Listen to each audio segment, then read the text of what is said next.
Morning friends and students. I hope all of you are very well, healthy and safe from corona.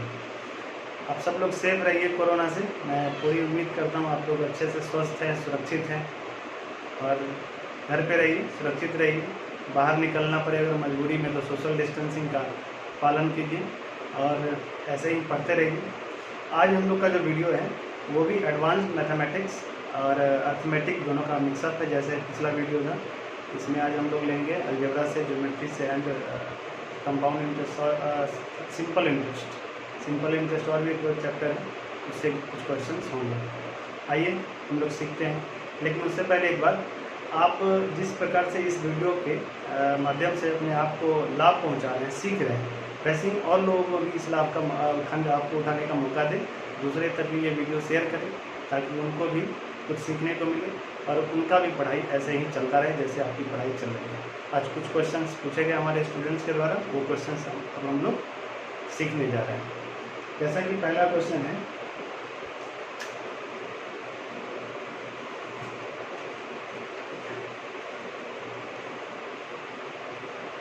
आप लोग पहला question देख पा रहे होंगे स्क्रीन पे, एक बार नोट कर लीजिए पहले, तब मैं इसे बनाऊंगा। उम्मीद आप लोगों ने नोट कर लिया होगा।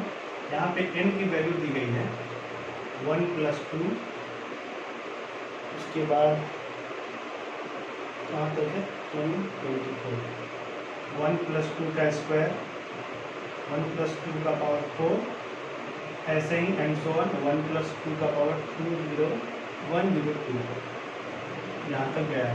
आप लोग देख पा रहे होंगे। इसको डिवाइड करना है हम लोग को 7 से। तो सबसे पहले इसको शॉर्ट में हम लोग ऐसे फॉर्म में बना लेते हैं जिसमें डिवाइड करना काफ़ी आसान हो जाए। बहुत ही आसान है, ये वाला क्वेश्चन है, लग रहा होगा टफ है लेकिन काफ़ी आसान है। ये कई बार एग्जाम में पूछ भी चुका अलग अलग एग्जाम्स में। तो इसको कैसे क्या कह सकते हैं आप देखेंगे, इसके साथ कुछ मल्टीप्लाई में नहीं है, मीन्स क्या है 1। इस 1 को हम लोग क्या लिख सकते हैं 2 - 1 बिल्कुल लिख सकते हैं।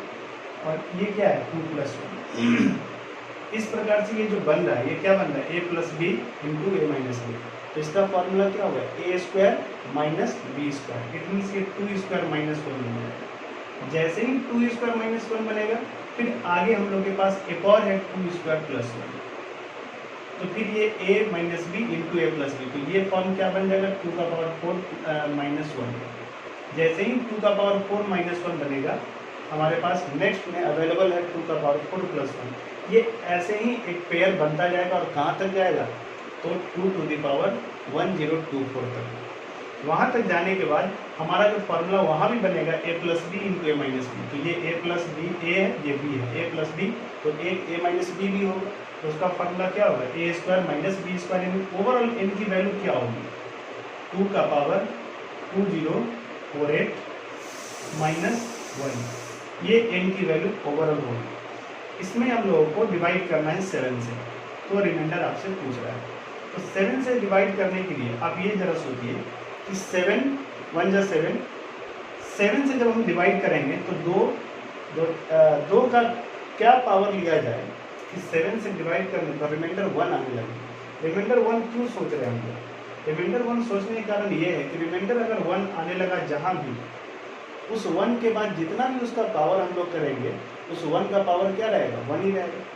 बाकी नंबर्स में रिमाइंडर अगर आता है 2, 3, 2 का क्यूब 8 होगा, 2 का पावर 4 16 होगा। इसी प्रकार नंबर्स दूसरे अगर आ जाते हैं तो रिमाइंडर बढ़ता जाता है, 1 में कांस्टेंट रहता है। इसलिए 1 कैसे आए तो 1 तभी आएगा जब ये 8 हो जाए।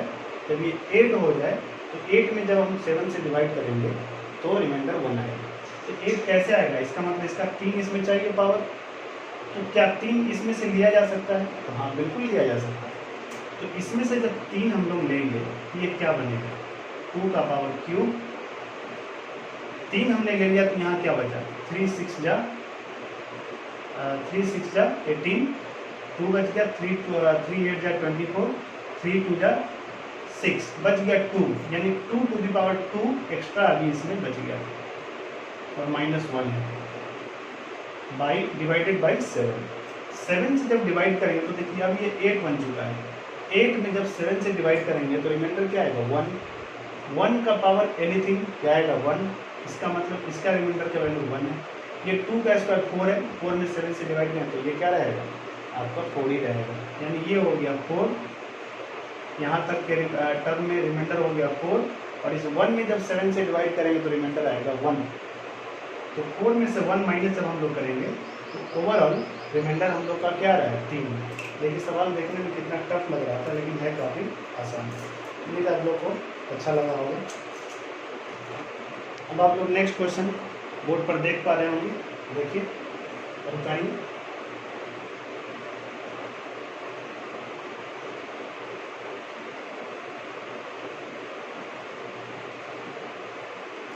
देखिए सवाल, उम्मीद है आप लोगों ने उतार भी लिया होगा।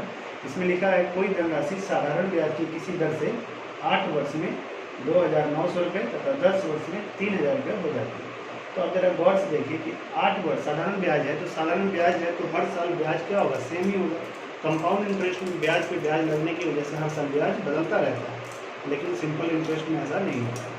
तो 8 साल में 2,900 रुपये हो गए, 10 साल में 3,000 रुपये हो गए। तो 10 साल में 3,000, इसका मतलब 2 साल का सिंपल इंटरेस्ट अगर जोड़ा गया है तो कितना बढ़ा है 100 रुपये, यानी 2 साल में सिंपल इंटरेस्ट 100 रुपया बढ़ रहा है। तो 1 साल में कितना बढ़ेगा 50 रुपये, यानी हर साल का सिंपल इंटरेस्ट कितना है 50 रुपये।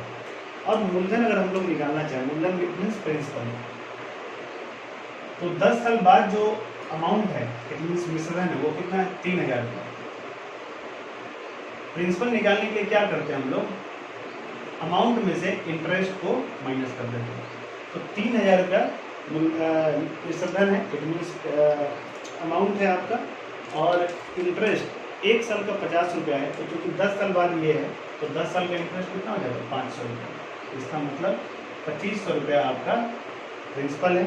और रेट आपसे पूछ रहा है, तो रेट के लिए क्या फार्मूला है, जो आपका इंटरेस्ट है 1 साल का 50, उसको परसेंट में बदलने के लिए 100 से मल्टीप्लाई करेंगे डिवाइडेड बाई प्रिंसिपल।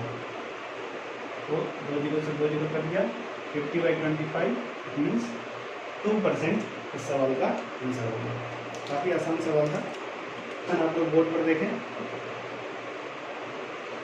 इसमें लिख रहा है एक गाड़ी का पहिया जिसका व्यास it means diameter d 14 centimetre है, 1 मिनट में 100 चक्कर लगाता है। तो आप जानते हैं क्या कि एक चक्कर लगाने में एक्चुअली कोई ये पहिया है ऐसा मान लेते हैं, ये तार का अगर होता, अगर यहाँ खोल देंगे तो ये पूरा लेंथ ऐसे बन जाएगा, ये खुल के ये इधर से ऐसे खुलता जाएगा, ऐसे खुलेगा और एक लंबा बन जाएगा लेंथ। तो इस पॉइंट से अगर घूम के ये शुरू करें, यहाँ से ऐसे घूम के ऐसे शुरू करें यहाँ तक फिर आने में, इसका मतलब ये हुआ कि यहाँ से यहाँ तक एक लेंथ ये पूरा कवर कर दिया। तो एक लेंथ जो कवर करता है इसी को हम लोग सर्कल में बोलते हैं पेरीमीटर, ठीक है, सर्कमफेरेंस, परिमिति या फिर परिधि बोलिए सर्कमफेरेंस। तो सर्कमफेरेंस का फार्मूला क्या होता है, सर्कमफेरेंस का फार्मूला होता है 2πr, पाई की वैल्यू 22/7 और r की वैल्यू कितनी है 7, क्योंकि d बराबर 14 है, 14 सेंटीमीटर, तो r की वैल्यू क्या होगी उसकी हाफ, अब ये हो जाएगा 44 सेंटीमीटर। लेकिन ये सर्कमफेरेंस जो एक चक्कर का हुआ, टोटल कितने चक्कर लगे 100 चक्कर में, तो 100 चक्कर में 100 राउंड्स में कितना हो जाएगा 4400 सेंटीमीटर। अगर मीटर में बदलना चाहते हैं तो 100 से डिवाइड कर देंगे, ये हो जाएगा 44 मीटर। कितना मीटर कितने मिनट में तय की गई है, तो सवाल में लिखा है 1 मिनट में। तो स्पीड पूछ रहा है, स्पीड भी आपका आंसर दिया गया है मीटर पर मिनट में, यानी 1 मिनट में वो 44 मीटर की दूरी कवर कर लेगा, इसलिए speed is equal to 44 metre per minute. यही सवाल का आंसर होगा।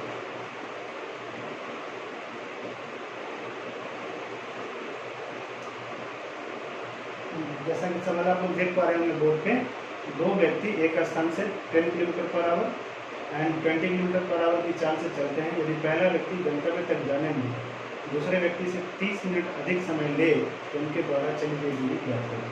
देखिए एक चीज़ ये है कि दोनों के लिए डिस्टेंस कांस्टेंट है, दोनों को वही दूरी तय करनी है। तो आप लोग को फॉर्मूला पता होगा, speed is equal to distance upon time, अब डिस्टेंस जब कांस्टेंट होता है, जब डिस्टेंस कांस्टेंट होता है, व्हेन d इज कांस्टेंट, स्थिर होता है, तो स्पीड और टाइम में इन्वर्स रिलेशन होता है। Distance constant means same distance दोनों व्यक्तियों को या दो से अधिक व्यक्तियों को कवर करना है। तो जिसकी स्पीड ज़्यादा होगी उसे टाइम कम लगेगा, जिसकी स्पीड कम होगी उसे टाइम ज़्यादा लगेगा। तो फर्स्ट पर्सन और सेकेंड पर्सन स्पीड, इसका स्पीड 10 है, इसका 20 है, सेम दूरी कवर करनी है। स्पीड और टाइम में इन्वर्स रिलेशन होता है, तो टाइम इसका इन्वर्स क्या हो जाएगा, ये 2-1 के रिलेशन में आ जाएगा, 10-1 जा 10, 10-2 जा 20, 1-2 बन जाएगा 2-1। तो अब देखिए,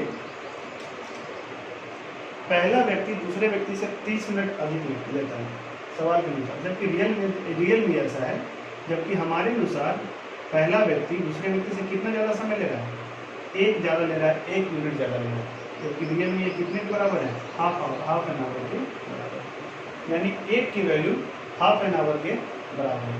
तो 2 की वैल्यू क्या हो जाएगी, 2 की वैल्यू हो जाएगी 1 आवर। ओके, अब आपको डिस्टेंस निकालना है, तो डिस्टेंस का फॉर्मूला क्या होता है, स्पीड इंटू टाइम। देखिए डिस्टेंस का फॉर्मूला स्पीड इंटू टाइम, तो स्पीड 10 है और उसके लिए टाइम कितना है 1 आवर, तो 10 × 8 यानी 10 × 1 10 किलोमीटर दूरी इसकी आंसर होगी। ठीक है, कर लीजिए वीडियो पॉज करके। नेक्स्ट क्वेश्चन आप लोग देख पा रहे होंगे।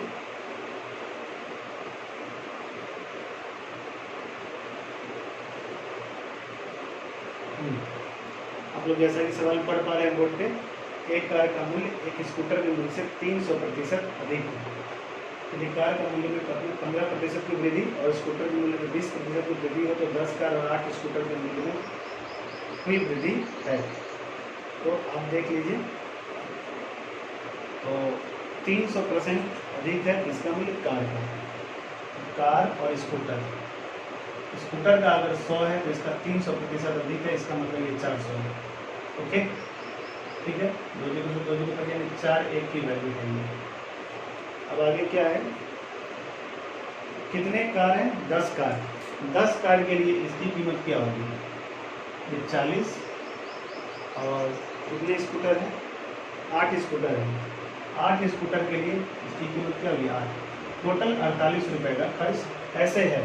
लेकिन हुआ क्या है कि कार के मूल्य में 15% की वृद्धि होगी, तो कार के मूल्य में 15% की वृद्धि यानी 40 का 15% होता है 6, 15%, 40 में 15 होता है 100, यानी कार में 6 रुपये की वृद्धि। और स्कूटर में कितने की वृद्धि है, स्कूटर में है 20%, तो इसका 20% हो जाएगा 1.6 रुपये, यानी ओवरऑल कितने वृद्धि हुई 7.6 की, 7 रुपये 60 पैसे की वृद्धि है। इसको प्रतिशत में अगर बदलना है तो 100 से गुना करेंगे, और टोटल कितना है खर्च 48, तो इससे हमारा आंसर आ जाएगा। पॉइंट हटाएंगे 0 0 0 कट गया, 4 से 19 बार, 4 से 12 बार, 2 से 10 5 बार, 2 से 12 6 बार, 95/6 यानी 15.5/6% इस सवाल का उत्तर है। ओके, समझ में आ रहा है? किसी भी तरह की समस्या और परेशानी हो तो कमेंट करें, समझाया जाएगा। ये क्वेश्चन काफ़ी अच्छा है, आप लोग बोर्ड पर से उतार लें। नेक्स्ट क्वेश्चन की हम लोग आ रहे हैं, क्वेश्चन काफ़ी अच्छा है, जैसा कि आप लोग देख पा रहे होंगे बोर्ड पे।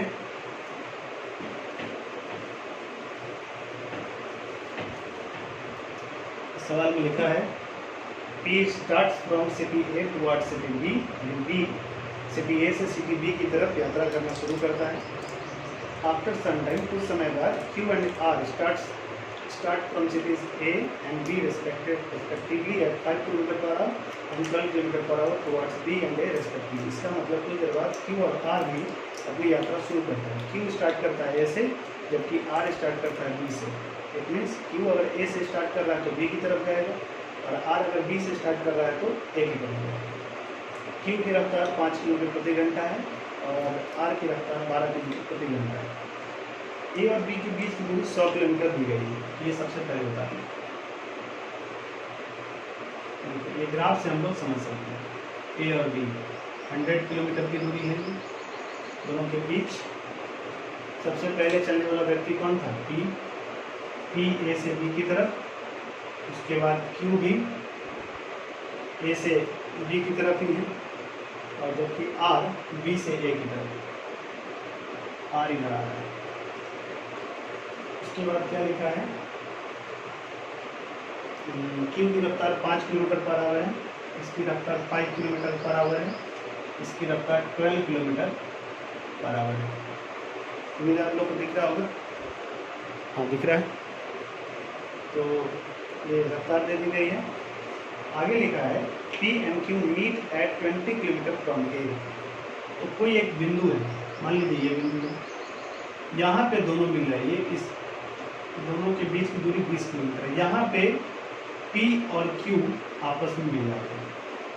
तो जरा गौर कीजिए, यहाँ तक आने में P ने भी अपना समय गंवाया होगा, Q ने भी अपना समय गंवाया होगा। Q 20 किलोमीटर की दूरी कवर कर रहा है, लेकिन किस रफ्तार से? तो 5 की रफ्तार से। इसका मतलब यहाँ से लेकर यहाँ तक आने में Q को कितने घंटे लगे होंगे? 4 घंटे।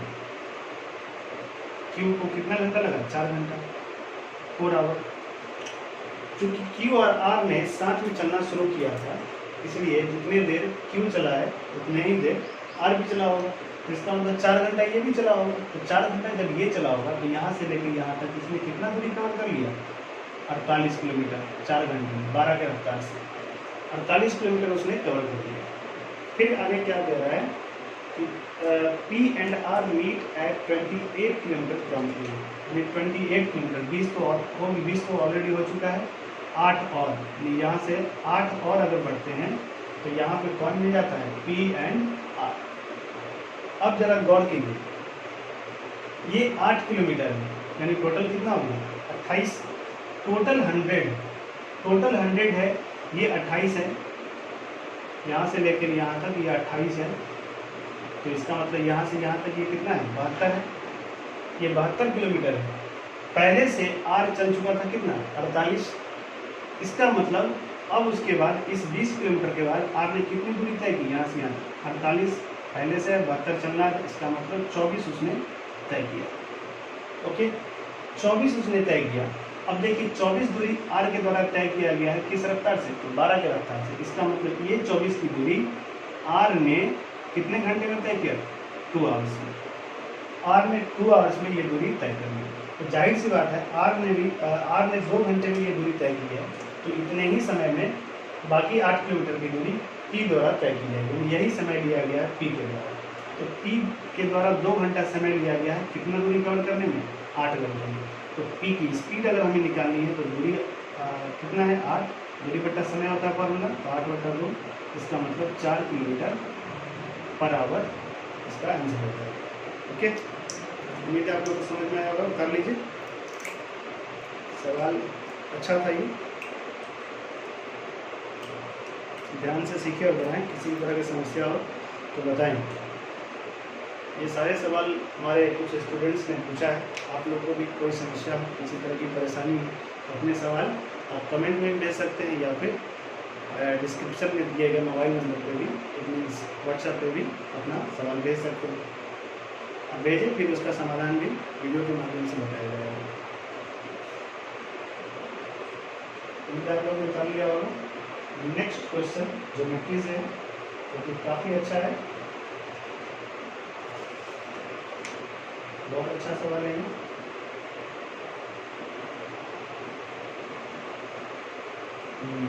बहुत अच्छा सवाल है, इसको आप लोग गौर से सीखें। काफ़ी अच्छा सवाल है।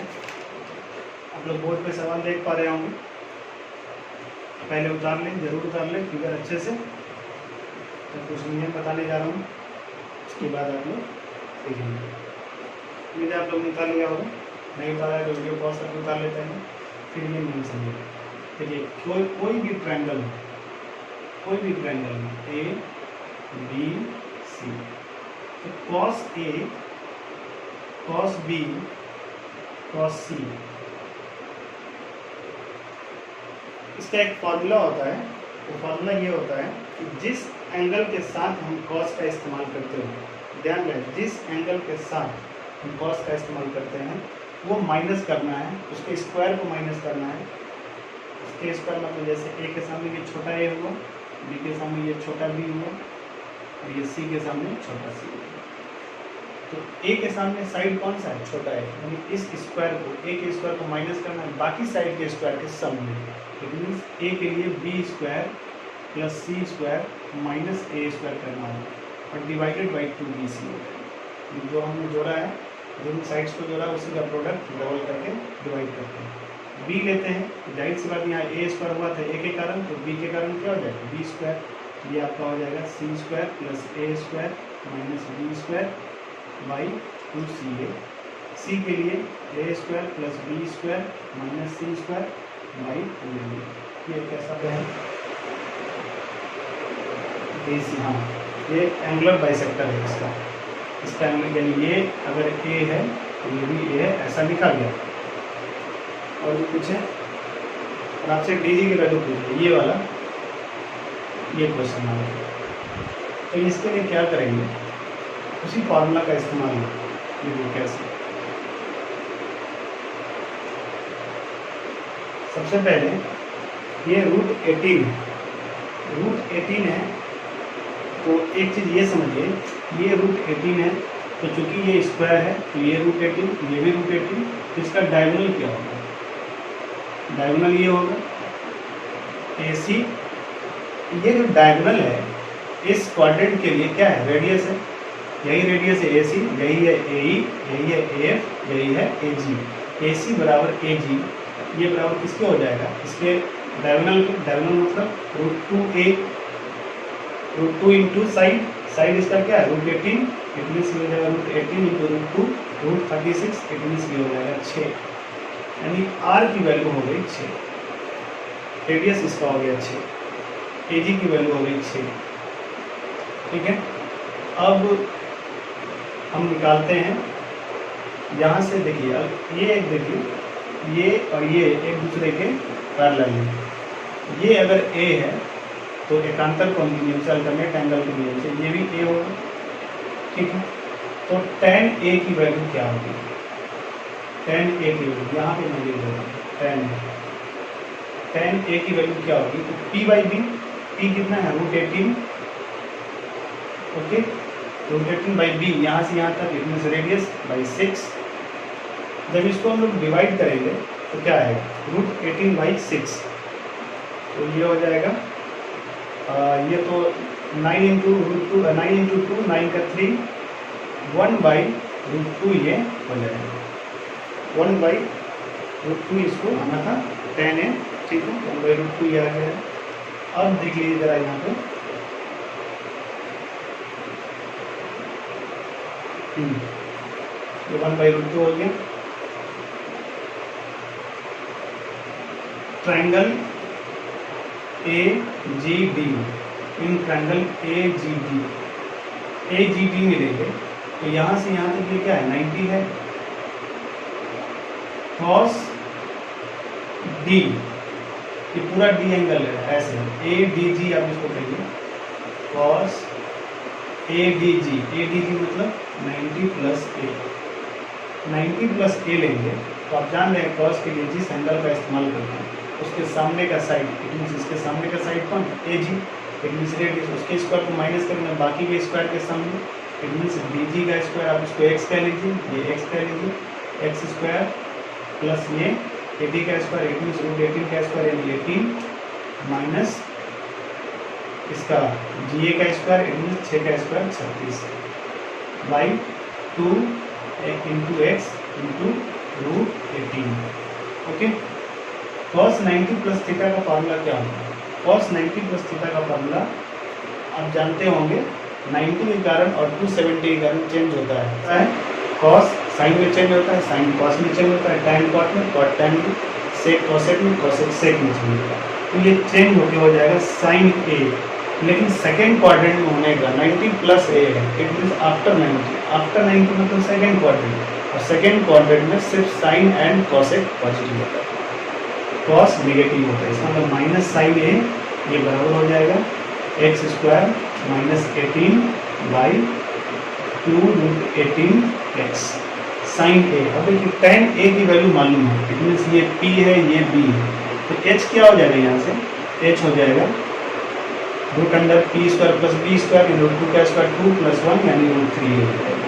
h की value root 3 minus sine a यानी p बाई एच, p की वैल्यू है 1 बाई h की value root 3 x square minus 18 by 2 root 18 x हो गया। इसको जब सॉल्व करेंगे ये हो जाएगा x square minus root 3 x square, root 3 जाकर तो गुना होगा रूट 3 एक्स स्क्वायर और ये प्लस 2 रूट 18 एक्स और इधर minus 18 root 3 is equal to 0। ये हो गया आपका। अब रूट 3 से सब में डिवाइड करेंगे, रूट 3 से डिवाइड करेंगे तो ये हो जाएगा एक्स स्क्वायर प्लस रूट 3 से डिवाइड करेंगे तो 2 root 6 x minus 18 is equal to 0। इसको जब सॉल्व करेंगे, यहाँ पे स्पेस की कमी आपको दिखेगा नहीं, जब आप सॉल्व करेंगे इस फॉर्मूला पे x बराबर minus b plus minus B square minus 4ac by 2a, इसको सॉल्व करेंगे तो आपका आ जाएगा x का वैल्यू रूट 6। आप ऐसे सॉल्व कर सकते हैं या फिर इसको कंप्लीट स्क्वायर मेथड से भी बना सकते हैं। तो इस प्रकार आपका सवाल भी सॉल्व हो जाएगा, x की सॉल्व हो जाएगा, x की वैल्यू रूट 6। सवाल में लिखा है sum of money double itself in 4 years. अब जानते हैं अमाउंट का फॉर्मूला क्या होता है, अमाउंट का फॉर्मूला होता है p into 1 plus r by 100 to the power t, ऐसा होता है। तो इस सवाल का डायरेक्ट शॉर्टकट तरीका है, 12 साल इसका आंसर हो जाएगा, लेकिन आप इसको पहले बेसिकली समझें। पहले कंडीशन के अनुसार 4 टाइम्स हो जाता है प्रिंसिपल, इट मीन्स ये 4 हो जाएगा, p तो 1 माना तो ये 4 हो जाएगा, 1 प्लस आर बाई 100 का पावर 4 नहीं कितने साल में, हाँ 4 ईयर्स में डबल हो जाता है, डबल 4 इयर्स में ये डबल हुआ है, 4 इयर्स में डबल हुआ। फिर नेक्स्ट है 8 टाइम्स इटसेल्फ, कितने साल में हो जाएगा 8 टाइम्स, तो यहाँ भी 1 रहेगा, 1 प्लस आर बाई 100 का पावर कितना करेगा। तो आप जरा ये देखिए, इसे मुझे 8 बनाना है, इसे मुझे 8 बनाना है, तो क्या करना पड़ेगा। तो जाहिर सी बात है इसको जब क्यूब करेंगे तभी तो ये 8 होगा, इसे भी क्यूब करना पड़ेगा। तो ये क्या हो जाएगा, पावर के ऊपर जब पावर होता है तो दोनों पावर को क्या करना पड़ेगा, गुना करना पड़ेगा, 12 यानी t की वैल्यू 12 ईयर्स हमारे आ गया, यही हमारा आंसर है। तो ऐसे सोच सकते हैं, लेकिन आप ये ऐसा जो कर रहे हैं उसके बदले ऐसा भी तो सोच सकते हैं, इतना करने के बजाय आप ये सोच सकते हैं कि हम क्या करें। जैसे कि ये दिया है, पहले कंडीशन क्या दिया, a टाइम्स, आप सिर्फ ये मानिए a टाइम्स, ऐसा लिखा है a टाइम्स कितने ईयर्स में, तो b ईयर्स में, ठीक है। a टाइम्स हुआ, फिर जो 8 है वो a का कुछ ना कुछ पावर होगा, तो a का पावर n टाइम्स, यही रहेगा। सवाल ये रहेगा, ये रहेगा, ये रहेगा, ये दिया रहेगा, ये पूछेगा a का पावर n टाइम्स कितने साल में होगा। तो आपने क्या लिखा कि जो पहले से था उसमें इसी का पावर जाके मल्टीप्लाई होगा, मीन्स ये b में ये जो पावर आएगा m यहाँ पर आके मल्टीप्लाई हो जाएगा, यानी b इंटू n ईयर्स इसका आंसर आ जाएगा। अगली बार से हम लोग पूरा ना बना के, ऐसे ना बना के, सीधा ये सोचेंगे कि टाइम्स कितना पावर में बढ़ा है, तो a का पावर n हुआ, यानी जितना n हुआ उसी n से हम लोग दिए गए टाइम में गुना कर देंगे, वही हमारा आंसर होगा। तो उम्मीद है आप लोग को समझ में आया होगा, अच्छा लगा होगा। आप लोग ऐसे ही पढ़ते रहें, सीखते रहें, पूछते रहें। मैं अपने तरफ से पूरा प्रयास कर रहा हूँ कि अपनी छुट्टी के समय आप लोग को भरपूर मदद दे सकूँ और ज़्यादा से ज़्यादा लोगों तक ये वीडियो पहुँचाएँ, शेयर करें, ताकि उन्हें भी पढ़ाई का मौका मिले। इस लॉकडाउन में उनका भी जो पढ़ाई बाधित हो गया है वो भी पढ़ते रहें। लाइक करें, शेयर करें, सब्सक्राइब करें, दूसरों से भी करवाएं और उन्हें भी लाभ उठाने का मौका दें। तब तक के लिए नेक्स्ट वीडियो में इंतजार है, तब तक के लिए धन्यवाद।